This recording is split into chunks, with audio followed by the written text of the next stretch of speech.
जय हिंद, नमस्कार। आप सभी का एक बार फिर स्वागत है। OROP 2 रिवीजन का एरियर और बढ़ी हुई पेंशन लगभग सभी पेंशनर्स को मिल चुकी है। अब किसी की तीसरी किस्त बाकी है, तो वो जैसे ही बैंकों से LPC सर्टिफिकेट और NPC सर्टिफिकेट भेज रहे हैं तो उनकी तीसरी किस्त भी जारी हो रही है और 28 फरवरी 2024 तक फाइनल यानी फोर्थ किस्त भी आ जाएगी। लेकिन कुछ पेंशनर्स ऐसे हैं जिनको OROP की अभी तक एक भी किस्त नहीं मिली।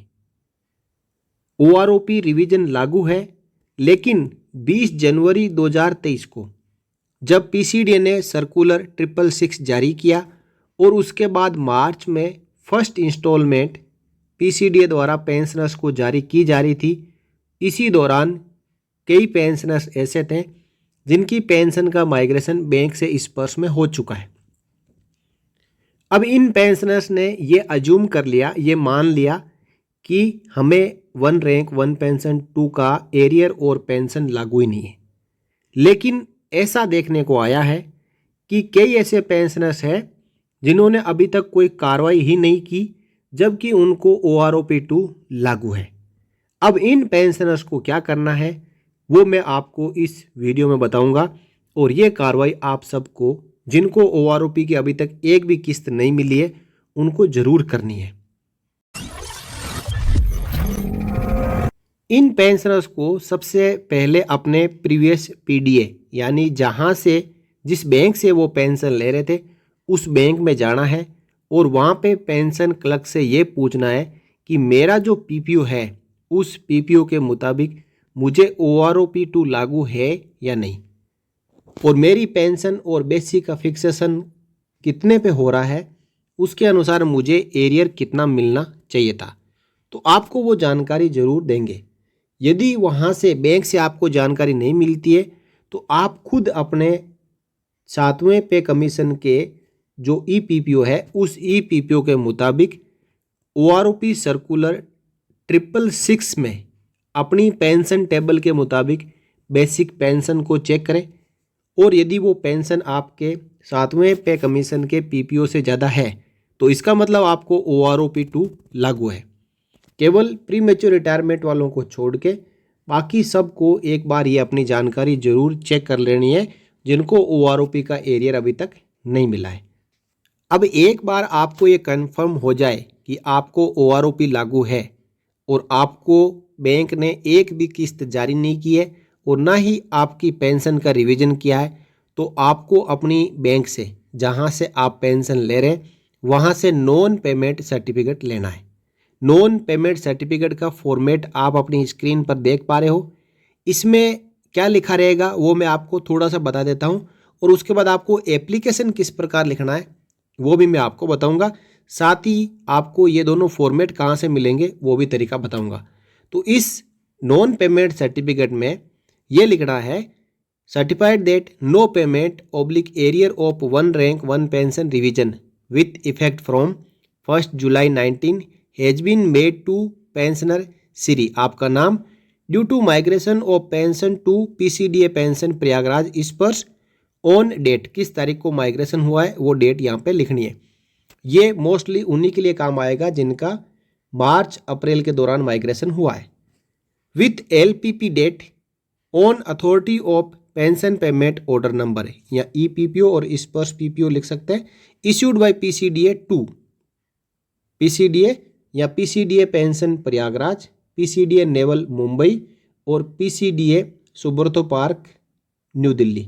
इन तीनों में से कोई भी एक PCDA यहाँ पे मेंशन होगा। जो एयरफोर्स के हैं उनका सुब्रतो पार्क वाला, जो नेवी के हैं वो नेवल, और जो आर्मी के हैं उनका PCDA पेंशन प्रयागराज। 2 रेजिमेंटल और सर्विस नंबर आपका army number, rank, name from his bank till date, the details are given in the table given below. यानी इसमें लिखा रहेगा कि कोई भी पेमेंट बैंक द्वारा इस पेंशनर को नहीं किया गया है। नीचे जो टेबल आप देख पा रहे हैं इसमें सेल्फ एक्सप्लेनेटरी है, बैंक वाले इसमें पूरी डिटेल भर देंगे। यहाँ पे यदि बैंक वाले टोटल एरियर का कैलकुलेशन नहीं भी करते हैं तो यहाँ पे इन कॉलम को बैंक खाली रख सकती है, क्योंकि ये सर्टिफिकेट नॉन पेमेंट सर्टिफिकेट है, यानी नॉन पेमेंट सर्टिफिकेट में ये लिखा है कि कोई भी पेमेंट और उनकी OROP का रिवीजन बैंक द्वारा नहीं किया गया है। फिर इसमें नीचे बैंक के जो बैंक मैनेजर है या कोई बैंक का जो पेंशन क्लर्क है, ऑफिशियल्स है, उनके साइन और यहाँ पे गोल मोहर राउंड स्टाम्प जरूर लगा लेना है। और इसकी एक कॉपी आपको जरूर लेनी है। बाकी एक कॉपी आप बैंक से ही कहें कि इसको सीधा PCDA में भेज दें। और PCDA का मेल एड्रेस आप अपनी स्क्रीन पर देख पा रहे हैं, helpdesk-spurs@defensepension.gov.in। अब जो आप कॉपी लेके आएंगे उस कॉपी के साथ में ये एप्लीकेशन भी स्पर्श PCDA को भेजनी है। टू स्पर्श PCDA पेंशन द्रौपदी घाट प्रयागराज UP, और इस ईमेल के ऊपर भेजना है जो ईमेल यहाँ पे लिखा हुआ है। बैंक भी इसी पे भेजेंगे और आप भी अपने वापस जो नॉन पेमेंट सर्टिफिकेट लाने के बाद अपनी तरफ से एक पर्सनल मेल भेजना है जिसमें सब्जेक्ट रहेगा payment of arrears and revised pension of OROP revision with effect from 1 July 19। आगे आप PCDA को लिखेंगे कि मेरा आर्मी नंबर, रैंक, नाम सो एंड सो है। I am eligible for arrears and revised pension of OROP revision with effect from 1 July 19। यानी मुझे 1 जुलाई 2019 से जो OROP 2 का रिवीजन हुआ था उसकी बढ़ी हुई पेंशन और एरियर लागू है। और मेरा EPPO और स्पर्श PPO इस प्रकार है। यहाँ पे आपको अपना EPPO और स्पर्श PPO दोनों लिख देना है। फिर आप कहेंगे I am enclosing non payment certificate obtained from my previous PDA। Previous PDA मतलब जो पहले आपको जहाँ से जिस बैंक से पेंशन मिल रही थी वो आपके पेंशन डिसबर्सिंग एजेंसी थी।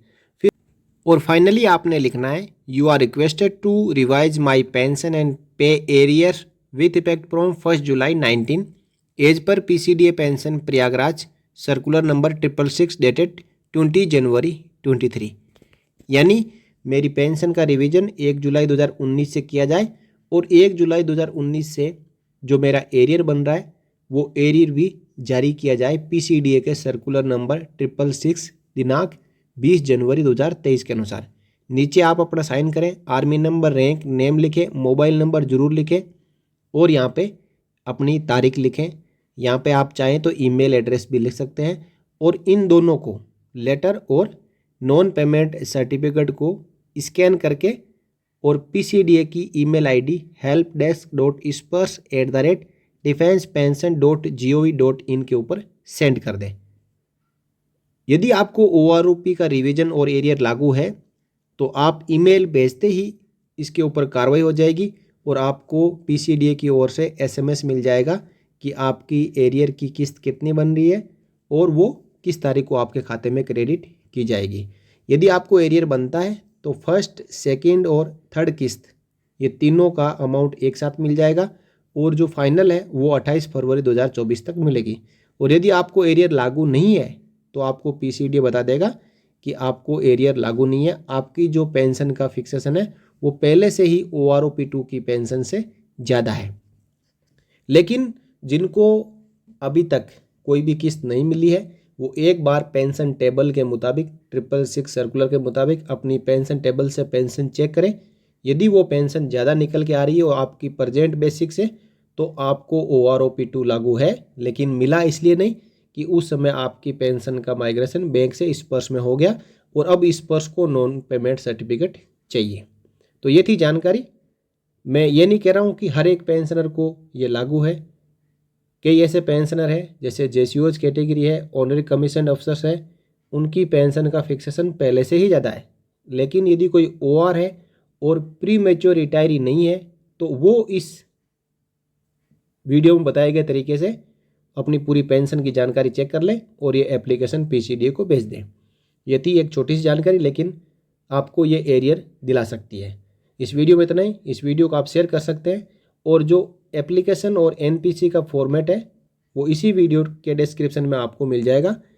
PDF लिंक से आप डाउनलोड करें और अपनी तरफ से एप्लीकेशन पूरा फिल करके बना के और बैंक से साइन करवा के इसकी कार्रवाई पूरी कर लें। बन रही चैनल के साथ आप इस वीडियो को ज़्यादा से ज़्यादा शेयर करें ताकि हर उन पेंशनर्स के पास ये जानकारी पहुंच सके जिनको एरियर नहीं मिला है। अगले वीडियो में फिर मिलेंगे एक और नई जानकारी के साथ। तब तक के लिए जय हिंद, जय Bharat, Vande Mataram. For more updates, subscribe to our channel and enjoy watching the videos.